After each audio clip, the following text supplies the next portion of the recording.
Show them. No, because Look at this. Because tourists don't know what the hell how to go to Brazil. because something happened where they're like, we need a Well, of course something had to happen. Something had to happen for that too. I don't even understand.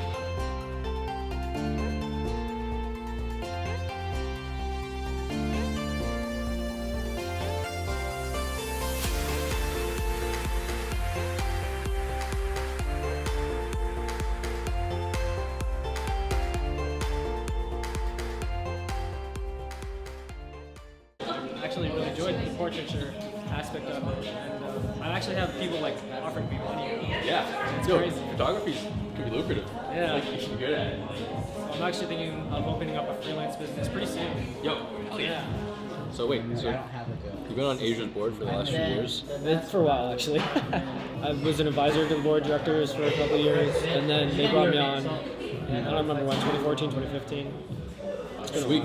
How do we keep those kids who are getting past the programs we have in place and keeping them in some kind of system? Sure. And being able to provide the services that our organization is kind of like, that's why we exist, to try and help the Korean Adoptee community. A generational gap? Number one, yeah.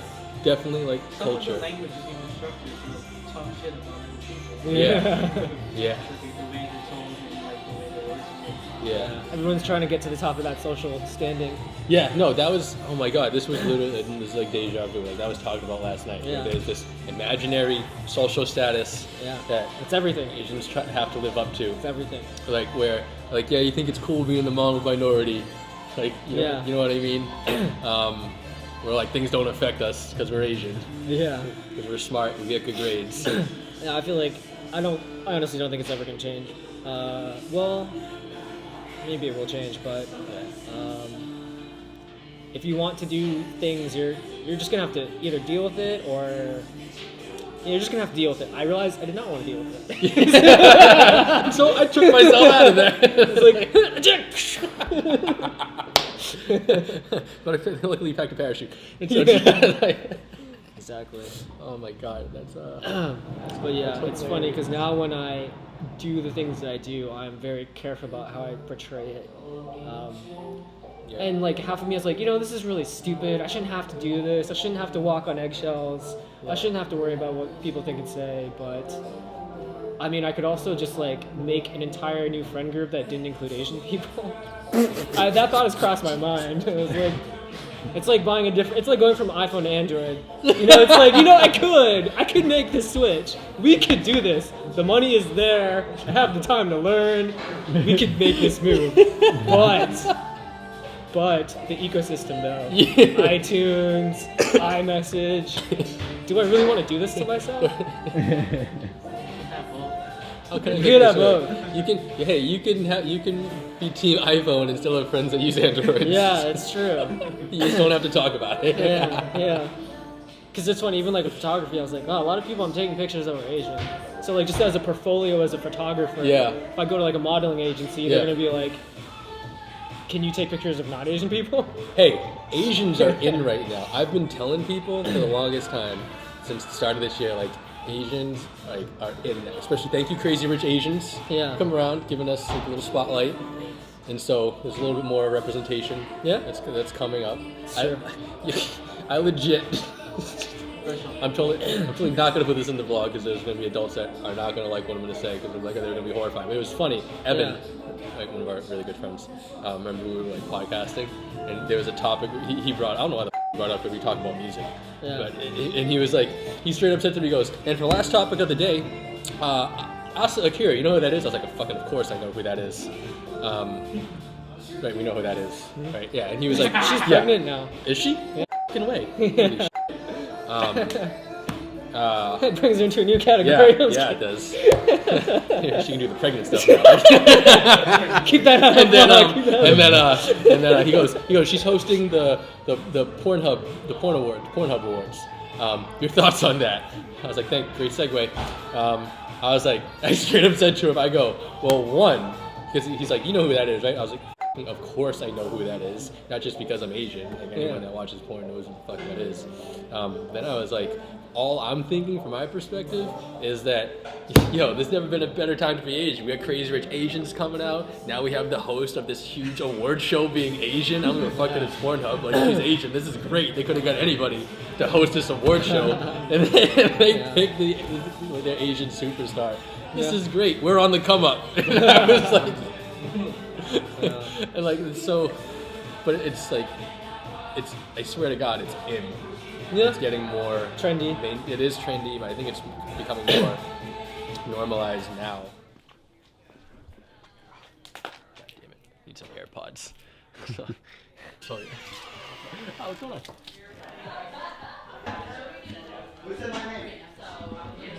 Chris? Yeah, Lily. Yeah, nice to meet you. Pleasure. Yeah, good to meet you. So you're Boston based? Yes. Yeah, okay. Oh, This is Roger. Hi, Roger. Yeah. Okay. Are you Yes. Hi. Documenting the entire trip and then putting together the next video for the families of everything. Oh, down awesome. here. Very cool. Yeah. Well, I've heard you shouldn't retire from something, you should retire to something. So retiring to singing is When you to have some professional career development and just kind of find out the resources that are in our Asia Families community and just have another venue to connect, because I think some of our structured programs, we don't have that time to just talk and see what we're all about. Yeah, definitely. So Beth was kind enough to have the dinner at her place. We just like being able to do the dinners at everyone's homes because we just want everyone to be kind of casual and comfortable. We happen to have themes where we, like career things that we would like to talk about. This one is career changes, so you can talk to a few of us here about some of the career switches that we've done. For example, I was government before and I switched over to commercial consulting. Adara had her own consulting firm and she actually switched over to do a VP job actually at Benedas Health.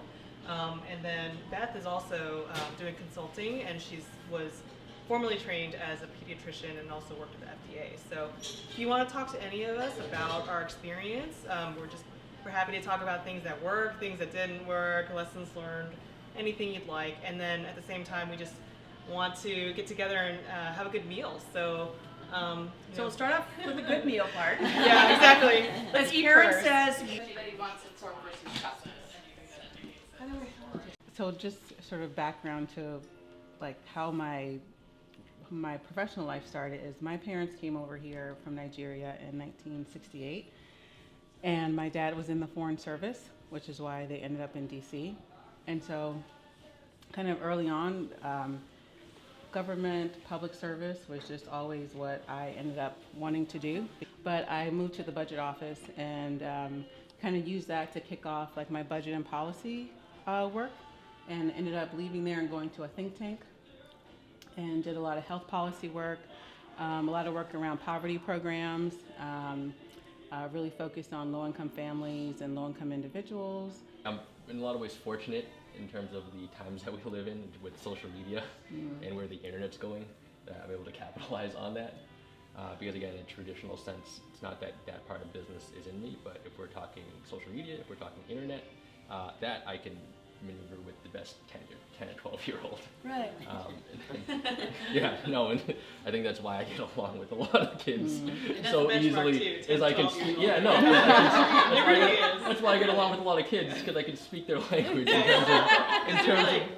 terms of culturally just what's going on. But for myself, in my line of work, I need to be able to do that. I don't know if I'll ever so much. I don't want to say change my career because I enjoy what I'm doing, but as it grows, I'm excited for more opportunities that it will allow me to open up because now I can have the freedom to travel a lot more and spend more time with things like this that mean a lot to me.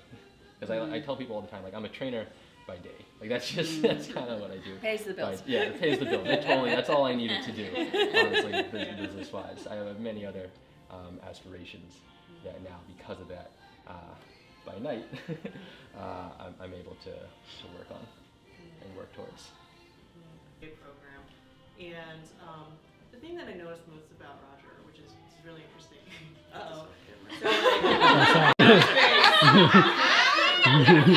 we need the red light. Yeah. Sorry, if you know me, I'm very sarcastic. Yeah. In a very dry way. So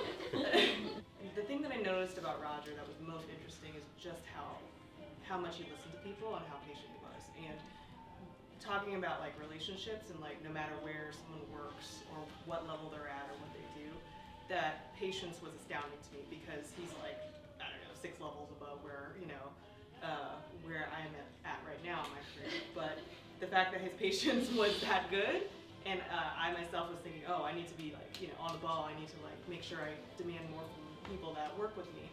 It's not like that, right? And so I learned a lot just from observing other people in, you know, in the program, Roger in particular, but like that, you know, being in charge, like doesn't matter, right? It's about the real relationships. And a good example is that when he moved over to cure Dr. Pepper, like he actually was recruited by somebody that he worked with just tangentially when he was at Ford.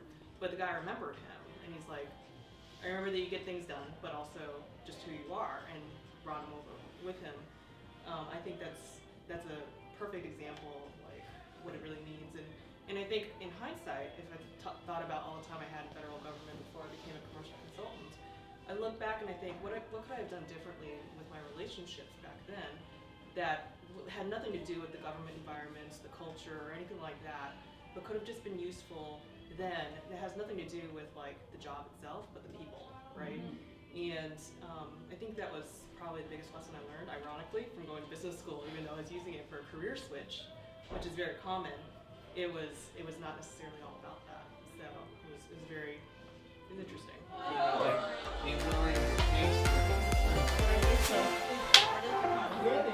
I like your gum shit. The bottom one, Katie. The bottom one. The bottom one. Hey.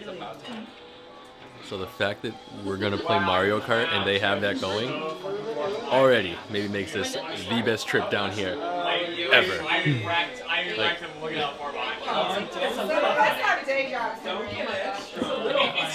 kids these days will never understand.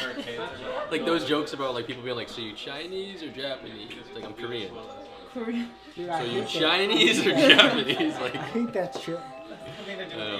We're recording this. Yeah. Say some scandalous shit. Hey! Happy holidays. You mean peace. That's not scandalous. Try again. I got you. I love sleeping in Michael's bed with him. How do you feel about that, Michael? He likes Can you it. tell me, Michael? Can you tell me about the last time you slept with Chris? It was warm. What I've really appreciated most from this entire trip, and I'm always reminded every time I come down here and spend time with this community and this great group of friends, is there's so many great people in this world, like more than you probably expect when you think about it if you watch the news or you see different stories that are circulated. But there's so many great humans in this world doing incredible things. You're just networking and getting yourself out there and speaking your story. Speaking of aspirations, ideas, goals that you have, you're able to connect with so many wonderful individuals that in return can connect you with people that either align with things that you want to do or can get you in touch with people that do as well. It's the power of human connection never ceases to amaze me, because every time I come down, I would do this regardless. I've always wanted to do work. Just so happens I'm adopted that I get to do this work with adoptees and give back. But I feel like people have it twisted sometimes in terms of giving. Like it's great to be able to give, but when people can truly give with a selfless intent, that sets up for so much magic to be able to happen and to be able to evolve, because the universe, God, whatever people believe in, that energy comes right back all the time. And it never ceases to amaze me how humble being down here and spending time with everyone can continue to make me. This just makes me want to work even harder with all the projects that I'm working on and I'm showcasing, that some are probably going to know by the time this video comes out and some won't see till the end of 2019 and 2020, but just makes me very excited to even just continue to fucking live. Life is good.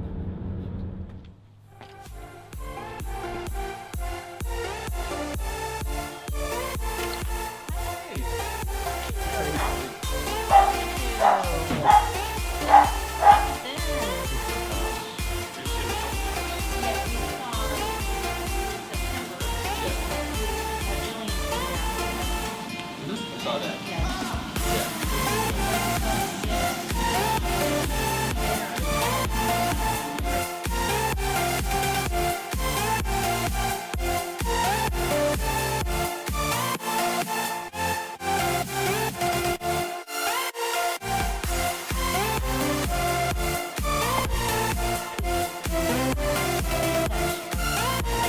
See ya. Thanks for coming down.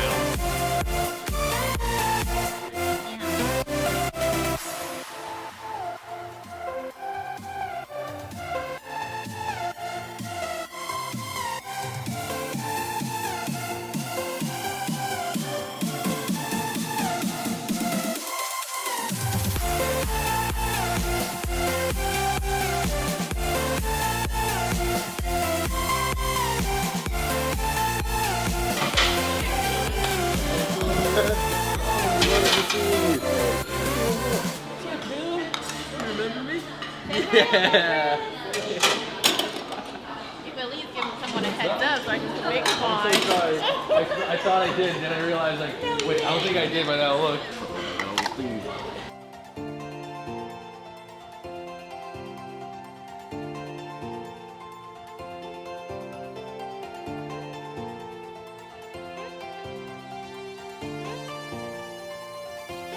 Genetics can only get you so far.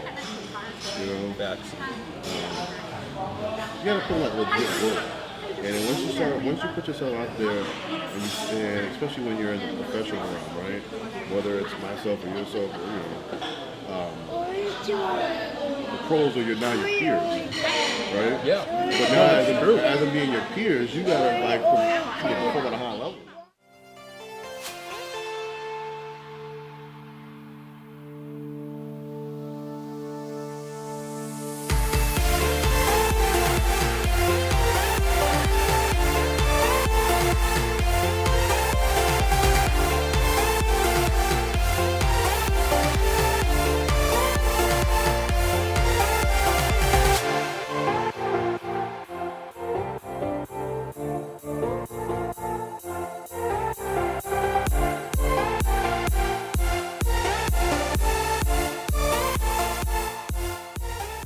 I've been in this mode of, guys never have to do anything for me again. I will take care of everything. It goes for both of my families.